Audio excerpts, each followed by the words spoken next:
ici à l'UNESCO, en marge de cette Université de la Terre du Parlement Entrepreneurs d'Avenir, réunie sous la bannière Faisons changer tous les climats.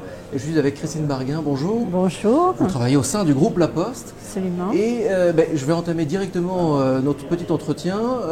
D'abord, merci de vous prêter à ce petit jeu des questions-réponses. Je vais entamer directement ce petit entretien par une question toute simple. Un mot sur ce partenariat avec le Parlement des Entrepreneurs d'Avenir que vous suivez depuis déjà longtemps. Oui, nous avons soutenu dès le départ cette initiative. Le groupe La Poste a toujours été attentif au développement de l'entrepreneuriat et à un entrepreneuriat, je dirais, positif et à vocation un peu sociale et sociétale.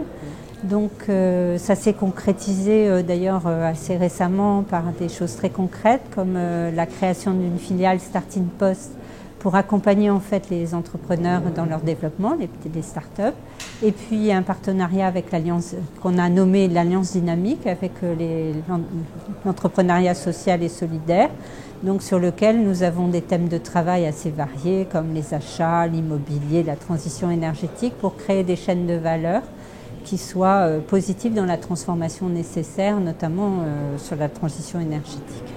Au sein d'un gros groupe comme La Poste, les collaborateurs ont suivi, et j'imagine pas forcément tous facilement dès le début, mais arrivent vraiment à s'impliquer dans ce grand changement, cette grande révolution en marche.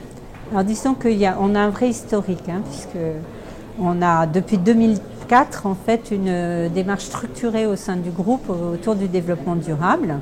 Même s'il y avait des prémices avant, le premier fonds ISR date de 1997. Donc vous voyez, c'est quand même une démarche historique. Et c'est sûr qu'aujourd'hui, toutes les branches de l'entreprise sont impliquées, y compris les collaborateurs. Bon, deux exemples très simples. Bon, tous les personnels sont formés à l'éco-conduite et pratiquent l'éco-conduite au quotidien. Et nous embarquons aussi les locataires. Alors aujourd'hui, ce n'est pas encore généralisé, mais nous avons mobilisé plusieurs établissements dans une démarche qui s'appelle Cube 2020 sur modifions nos comportements, modifions nos consommations énergétiques. Et on a vu que le gagnant de ce concours, qui n'est pas que La Poste, est Rennes Colombier, un site de La Poste, et ils ont fait 20% d'économie d'énergie rien que par les comportements. Donc rien qu'en changeant leur manière de vivre dans le bâtiment. D'accord. Voilà. Parce que c'est vrai qu'on a l'impression, là, en 2015, bientôt 2007, qu'on n'a jamais autant entendu parler de la société civile. La société civile, c'est finalement tout le monde, c'est à la fois, enfin c'est tous les citoyens surtout. Est-ce que réellement la grosse entreprise que vous incarnez à travers La Poste, la petite association, le citoyen, la grosse ONG, est-ce que tout le monde maintenant est quasiment sur la même ligne ? Oui, c'est d'ailleurs un travail à chaque acteur. Je dirais sa responsabilité, c'est-à-dire dans une grande entreprise comme la nôtre qui a une puissance d'achat très importante, je ne peux pas demander aux citoyens de développer une filière d'électromobilité, c'est juste impossible. Ce serait plus long. Par contre, les grandes entreprises, en se mettant ensemble, peuvent générer une commande et développer l'électromobilité en France.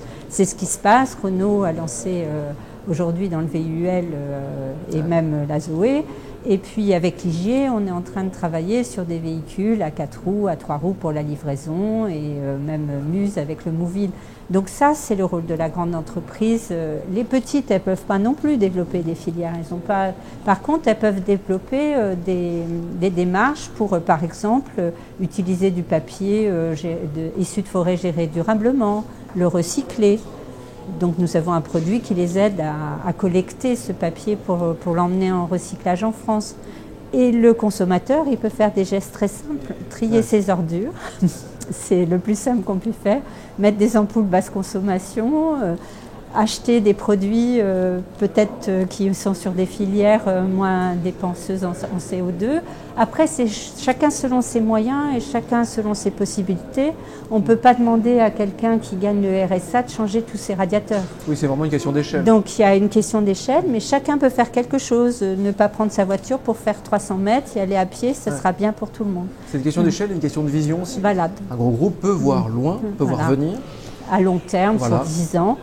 Bon, le citoyen, une petite entreprise a peut-être moins les possibilités de le faire. Beaucoup moins de possibilités, mais il y a des PME qui sont extrêmement vertueuses. Voilà, on peut citer Valongouille. S'il reste une filière papetière en France, il y a quelques papetiers qui ont vu très loin et qui sont rentrés dans une démarche de développement durable et d'impression durable. Et ça, je dirais, ça c'est le petit message publicitaire, le petit clin d'œil, mais il faut aller sur le site du entrepreneurdavenir.com et là on retrouve énormément d'exemples, d'illustrations, de témoignages concrets de ce qu'on peut changer au jour le jour quand on est petit, tout petit ou gros ou moyen. C'est ça. Toute dernière question, est-ce que si je devais vous demander quelle initiative quelle initiative vous a le plus marqué cette année qui nous amène vers un changement de climat, ce serait laquelle?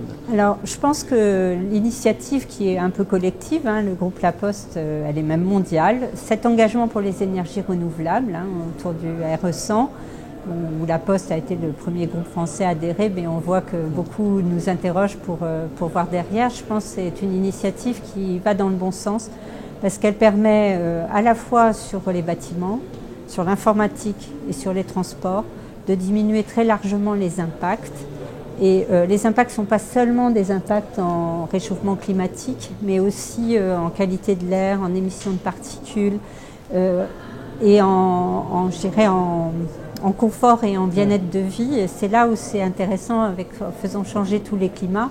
C'est qu'on pense beaucoup au climat et à l'environnement, mais en fait la santé de la population en souffre, le bien-être de la population en souffre. Et donc, en fait, il faut penser à toutes les composantes du développement durable et pas seulement à l'environnement. Il faut penser systémique, finalement, il faut penser l'approche globale. Écosystème. Merci beaucoup, Madame Barguin. Merci.